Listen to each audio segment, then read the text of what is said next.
If you're an artist, I'm sure you've wondered at some point which is the best way to draw the human body. Because as you know, there's not a single method to do it. So which one should you spend time learning? Well, in this week's episode of YouTube Art School, I'll show you 3 that I, as a professional artist with over 22 years of experience, think are worth learning. This way, you'll be able to pick the one that you feel works the best for you and take your characters to the next level. Not guaranteed.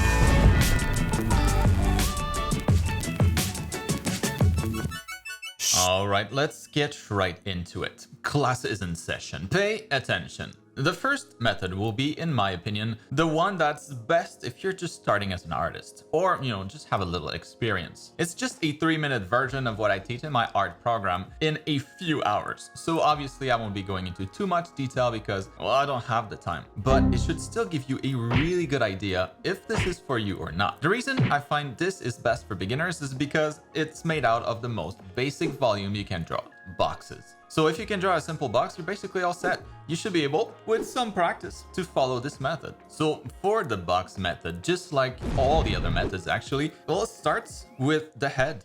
I won't go into proportions too much other than, some quick reminders since I covered that in previous classes quite a bit, and I'll link all of that in the video description if you're interested. But, most average characters will be 7 to 8 heads tall, and all the proportions will be based around that. Of course, not all characters will be this height, but it works as a good starting point.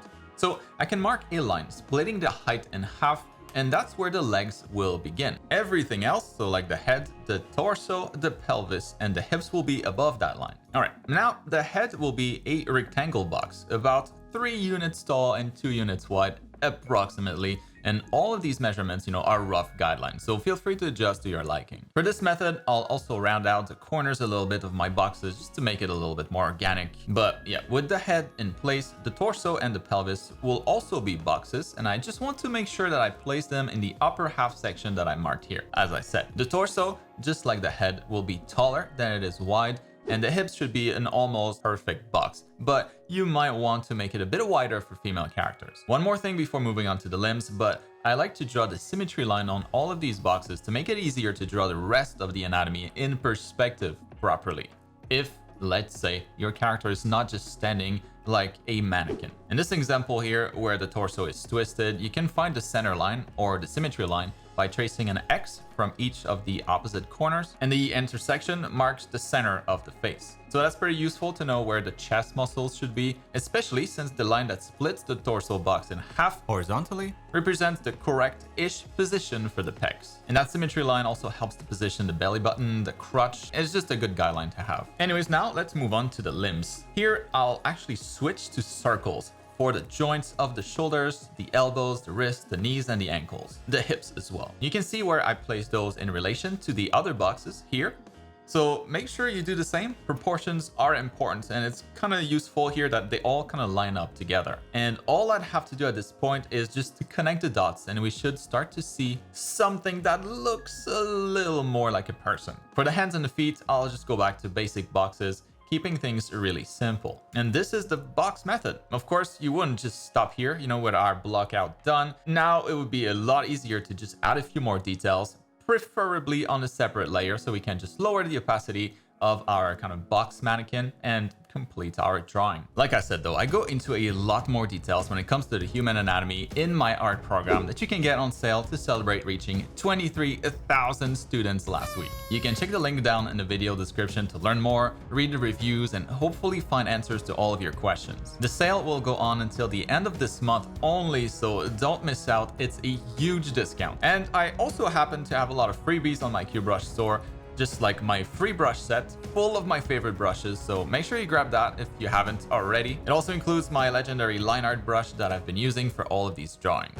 All right, let's move on to the next 2 methods, and those will be very different. The next one I want to cover is one I think might be best for more experienced artists. And I'm only saying this because that's my method of choice now, but it took me a while to develop it. I used the box method and variants of it for a really long time prior to that. So I'll just call my method the ellipses and cylinders method because that's just basically what we'll be using to construct the body in contrast to boxes. Very original. So here we go. Here for the head, I'll start with a sphere onto which I'll just attach a simple jaw, longer for males and shorter for females usually in my case. Now the torso for this method will be egg-shaped, I guess, like a stretched out sphere, but the pelvis will be more like a bucket for males or like a lampshade for females where the bottom's a little wider. Then we got egg shapes for the shoulders as well, and what I guess are even more stretched out egg shapes or ellipses for the forearms, thighs, and calves, the thicker parts of each limb basically. And then from here I'll just connect all of those pieces using cylinders. My mannequins usually are pretty detailed, so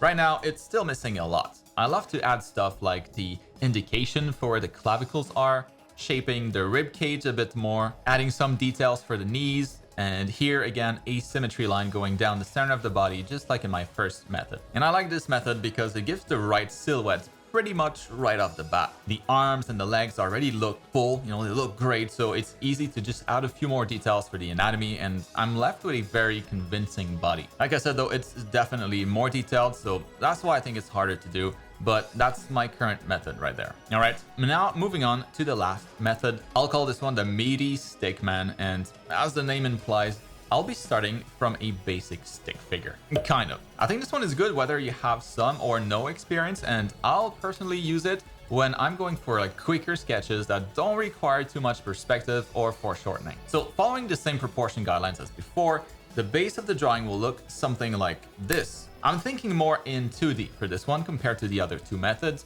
so that's why I was saying foreshortening might be a little harder to pull off with this. It's just really good for simple standing poses. Here, the torso will be this long triangle shape and the pelvis is just a shorter one. Easy. Now we still gotta add the meat onto that. And so just like you would eat the meat off a chicken leg, we'll do the opposite here and put that meat back on instead. Not the best way to explain it, I guess, but in a very short amount of time, we can get a figure that looks human-ish, and well, that can be super helpful when testing different poses if you're not 100% sure what you're gonna do, or like when drawing two characters interacting, like maybe in a fight scene. Anyways, once you like the result, as in you're happy with the proportions, this serves as a perfect template to then go ahead and once again slap on a new layer on top and start to add more details to finalize our drawing. And here's our lineup. 3 methods to choose from that hopefully will help you draw your characters better. These are the 3 variants that I've used myself throughout my career, fine-tuned over decades of experience, and hopefully they'll serve you as well as they have for me. But obviously, feel free to adjust those or tweak those to your liking,